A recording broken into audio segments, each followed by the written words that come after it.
had never had the effrontery to tell her so. He concluded that, next to being born Baron von Tundertentronck, the second degree of bliss was being Mademoiselle Cunegonde, the third was seeing her every day, and the fourth was listening to Maître Pangloss, the greatest philosopher in the province, and, therefore, in the whole world. One day, as Cunegonde was walking the grounds of the castle in the little wood which everyone called the park, she caught sight through the undergrowth of Dr. Pangloss giving a lesson in experimental physics to her mother's chambermaid, a very pretty and tractable little brunette. Mademoiselle Cunegonde had a natural aptitude for the sciences, and she noted breathlessly the repeated experiments to which she was witness. She saw clearly the doctor's sufficient reason, both the effects and the causes, and she returned home very agitated, very thoughtful, and very much filled with desire to be a scientist, reflecting that she might yet prove to be the sufficient reason of young Candide, who might in turn prove to be hers. She ran into Candide as she entered the castle and blushed. Candide blushed in turn. She bade him good day in a faltering voice, and Candide answered without knowing what he was saying. The next day, after dinner, as everyone was leaving the table, Cunegonde and Candide found themselves behind a screen. Cunegonde dropped her handkerchief.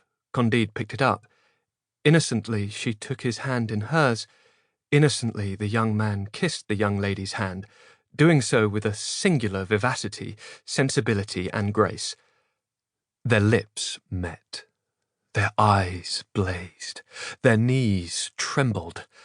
Their hands strayed.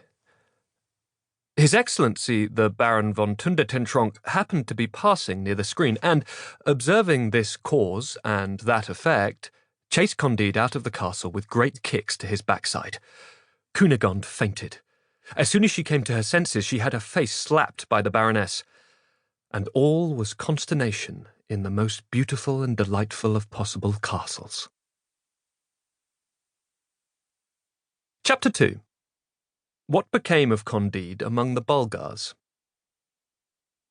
Thus expelled from the earthly paradise, Candide wandered for a long time, not knowing where he was going, weeping, raising his eyes to heaven, then turning them frequently in the direction of the most beautiful of castles, containing the most beautiful of barons' daughters. He fell asleep finally in the middle of a field with no supper, between two furrows. The snow fell in large flakes. Next morning, entirely numb, Candide dragged himself as far as the nearest town, which was called Waldebogoff Trakrbedikdorf. Having no money and faint with hunger and exhaustion, he paused forlornly at the door of a tavern. Two men dressed in blue observed him. "Well now, comrade," said the first, "there's a well-built young fellow, and he's of regulation height." They approached Candide and invited him very civilly to dine with them. "Gentlemen," said Candide with engaging candour, "you honour me greatly, but I lack the means to pay my share." "My good sir," replied the second, "a person of your looks and quality never pays for anything. I'd say you must be all of nearly 6 feet tall." "That is my height, gentlemen," he replied, bowing.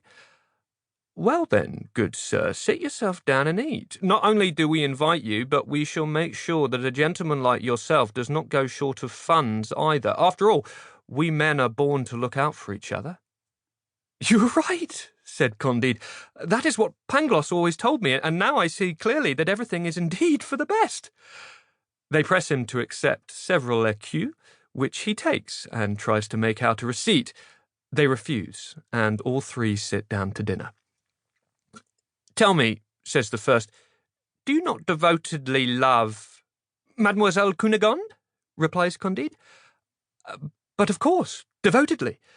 No, says the second of these gentlemen. "What we mean is, do you not devotedly love the King of the Bulgars?" "Not in the least," says Candide, "since I have never set eyes on him." "What? But he is the most delightful of kings, and we must drink his health this instant." "With great pleasure, gentlemen," and he drinks the toast. "That will do nicely," says the first. "You are hereby the support, the defender, the mainstay, and, in a word, the hero of the Bulgar."